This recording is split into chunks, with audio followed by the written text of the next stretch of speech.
আসসালামু আলাইকুম গাইস, আশা করি সবাই ভালো আছেন। আলহামদুলিল্লাহ, আপনার দয়া এবং ভালোবাসা আমি একটা ভালো আছি। তো গাইস, যে রোডটা এখন বর্তমানে আছি এটা হচ্ছে মোহাম্মদপুর বসিলা হাই রোড। এই রোডটায় প্রত্যেকটা সময় এই টাইমে প্রায় সকাল 6টার থেকে 8টা 9টা 10টা 11টা পর্যন্ত এই রোডটা জ্যাম থাকেই। তো ট্রাফিকরা কি করে, এই রোডটা মানে এখান থেকে মোহাম্মদপুর এই বসিলার থেকে আপনার হচ্ছে ধানমন্ডি যাইতে গেলে কমপক্ষে মিনিমাম আধা ঘন্টা লাগবে, কারণ যে পরিমাণ জ্যাম থাকে। অনেক রিক্সা, অনেক অটো, অতিরিক্ত গাড়ির চাপ চুপ সব এই রোডটা দিয়ে চলে। তো ট্রাফিকরা কী করে জানি না, কিন্তু এই রোডটা এত পরিমাণ জ্যাম থাকলে মানুষ অফিস আদালত কীভাবে যায়, কীভাবে কাজকর্ম করে আমার মাথায় আসে না।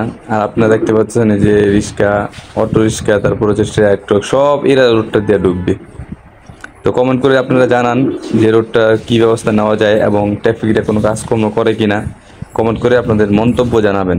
ধন্যবাদ সবাইকে। আল্লাহ হাফেজ, ভালো থাকবেন, সুস্থ থাকবেন। পরের ভিডিওতে আবার দেখা হবে। আল্লাহ হাফেজ।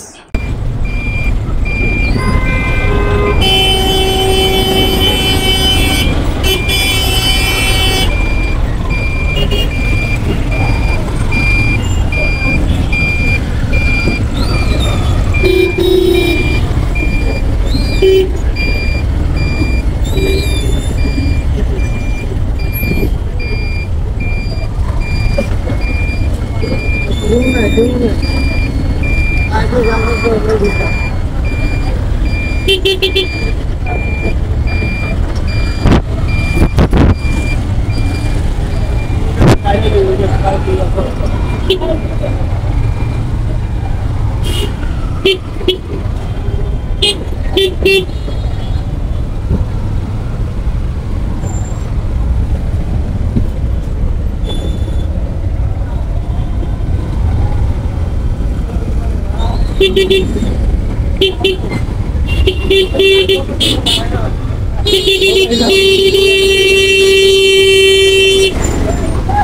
beep beep.